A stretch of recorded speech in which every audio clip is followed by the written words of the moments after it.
और आजकल तो सब कमा रहे हैं।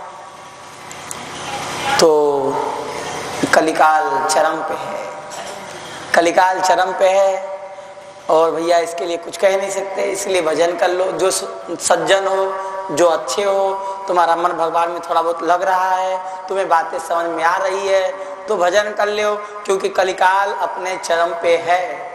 इतना चरम पे है कि आदमी बुढ़ा होना नहीं चाहता है, 70 साल की उम्र में भी अपने बाल काले लाल और पीले करवाना चाहता है, 70 साल की उम्र में भी। इसीलिए इतना चरम पे है कलिकाल, सोचो। यानी आदमी बुढ़ापे को स्वीकार नहीं करना चाहता है, पर भैया ये तो आएगा ही आएगा। आगे देते हैं, अगर किसी को सारे सिद्धियां चाहिए, एक और बोल दे, एक और बस, इसके बाद कथा को आगे लेके चलेंगे। किसी को सारे सिद्धियां चाहिए, सब चाहिए, सारी सिद्धियां अगर एक व्यक्ति को चाहिए, सिद्ध हो जाए वो, तो उसको क्या करना चाहिए?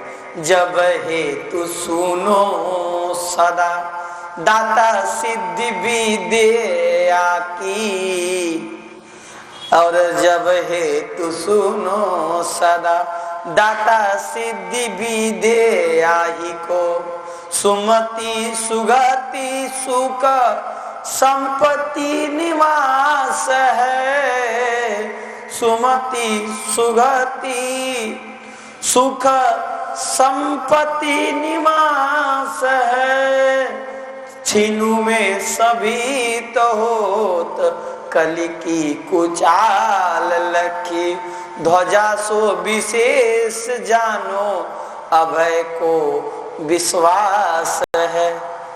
अगर कोई कलिकाल के कुचक्र से अभय होना चाहता है और सारी सिद्धियों को प्राप्त करना चाहता है तो भगवान के चरण में ध्वजा है, ध्वजा जानते हैं, झंडा, भगवा झंडे का ध्यान करो, गेट तुम्हारे हाथ में सिद्धियां भी आएंगी और कलिकाल का प्रभाव भी नहीं पड़ेगा। तो अगर कलिकाल के प्रभाव से बचना चाहते हो, सारी सिद्धियों को, विद्या, खासकर लड़की लड़का पढ़ने वाले जो बेचारे परेशान रहते हैं कि हम नौकरी नहीं मिल रहा है, हमारे पास जो याद करते याद नहीं रहता है, हम पास नहीं हो पा रहे हैं, तो उनके लिए भी भगवान के चरण में एक चरण का ध्यान करिए, भगवान का मान के उसमें भगवा झंडे का ध्यान करिए, तो आप लोगों को जो चाहिए वो मिल जाएगा, पर ध्यान करना पड़ेगा। ठीक है, इसे अब क्या है, इस समय की स्थिति बहुत भयंकर है। महापुरुष बोलना भी नहीं चाहते, कथा करके निकल लेते हैं। वह भयंकर है महाराज, अत्यंत भयंकर कलिकाल सर पे सवार है, अत्यंत भयंकर कलिकाल। कोई घर ऐसा हो जिसमें मांस मदिरा और दारू वाले न हो, तो वो घर भगवान का बहुत बड़ा कृपा पात्र का घर है। न समझ में? नहीं तो हर घर मदिरा का घर हो गया, हर घर मांसाहार का घर, कहाँ खाए, कहाँ पिए, कहाँ क्या करे। हम कहते भैया अपने हाथ से बना लेंगे, पर तुम हमारे यहाँ अगर मांसाहार होता होगा तो कभी नहीं पाएंगे। हम दुलारपुर में अपने हाथे से न बना पाए थे, दिन भर भूखे रहे, प्यासे रहे, कुछ नहीं खाए, कुछ नहीं। और जब शाम हुआ पता चला कि यहाँ कोई बढ़िया वैष्णव नहीं है, एक वैष्णव थे तो एक दिन खिलाने के लिए कह रहे थे, कहा नहीं नहीं हम अपने हाथ से बनाएंगे, लाओ। सेवा करना तो सब दिन करो कि एक दिन सेवा करोगे हैं?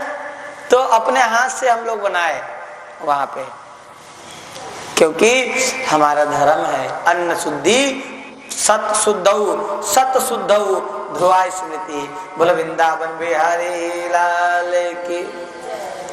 ऋषभ देव जी के चरणों में सब कुछ था, उनका शरीर बहुत सुडौल था महाराज, तेजस्वी थे। ऋषभ का मतलब होता है श्रेष्ठ, ऋषभ मतलब क्या होता है?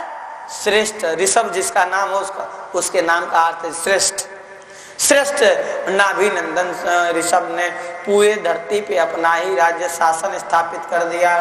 कहते हैं महाराज नाभि जी इनको अपना राज्य देकर भगवान के भजन में लग गए और ऋषभ जी के सबसे बड़े पुत्र का नाम है भरत जी, जिनके नाम से इस भारतवर्ष का नाम पड़ गया भारत। ऐसाम खलु महायोगी भरतो श्रेष्ठ, भरतो ज्येष्ठ श्रेष्ठ गुण, आसिधेने दम वर्षम भारत मीति